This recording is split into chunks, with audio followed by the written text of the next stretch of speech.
बात आज की चैनल के कार्यक्रम आर पार में मैं सुरेंद्र चतुर्वेदी आपका स्वागत करता हूं। मित्रों, हरियाणा परिणाम से गुजरात लॉबी के सियासती शेर बढ़ गए हैं। हरियाणा और कश्मीर के चुनाव परिणामों ने देश के राजनीतिक माहौल में जलजला ला दिया है।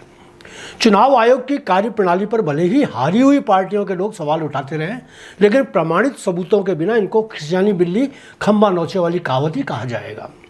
हरियाणा के परिणाम चौंकाने वाले जरूर हैं, मगर इसके पीछे कुछ पुख्ता कारण भी गिनाए जा सकते हैं।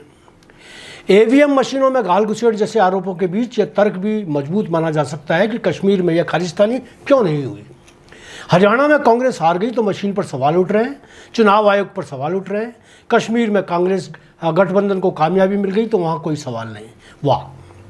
जो लोग चुनाव परिणामों को अनफेयर बता रहे हैं, उनकी एक बात का ही मैं समर्थन कर सकता हूं कि जब तक सभी पार्टियां ये चाहती हैं कि देश में चुनाव बैलेट पेपर से हो तो होने में परेशानी क्या है।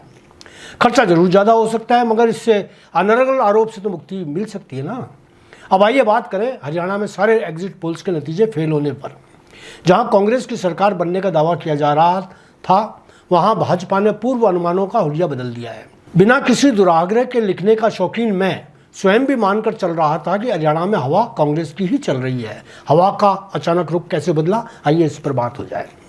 सबसे बड़ी बात तो यह है कि कांग्रेस के साथ यह है कि सिर्फ और सिर्फ राहुल गांधी के चेहरे पर चुनाव लड़ा गया।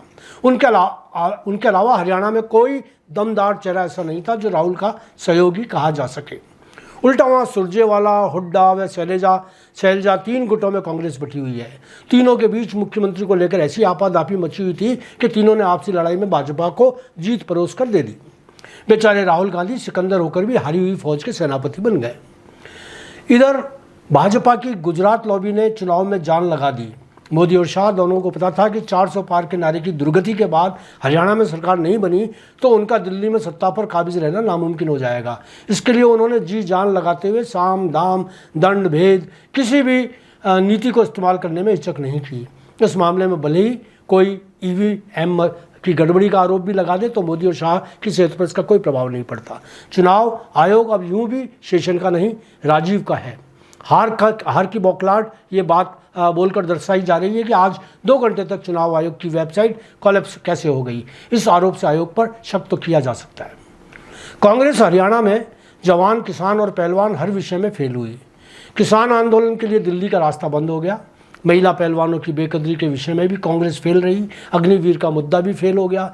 किसी भी मुद्दे को चुनाव के लिए कारगर नहीं बनाया जा सका। परंपरागत जाट वोट भी उनके लिए पोलराइज नहीं हो पाए। भाजपा की हरियाणा विजय का असर अब महाराष्ट्र और झारखंड में भी देखने को मिलेगा। उत्तर प्रदेश और राजस्थान के उपचुनाव भी इसकी चपेट में आएंगे। जीत का तरीका जो भी रहा हो उसे भाजपा इन चुनावों में भी इस्तेमाल लेगी। हरियाणा में भाजपा की जीत से राजस्थान के चले हुए कारतूस सतीश पूनिया की धमाकेदार वापसी तय मानी जा रही है।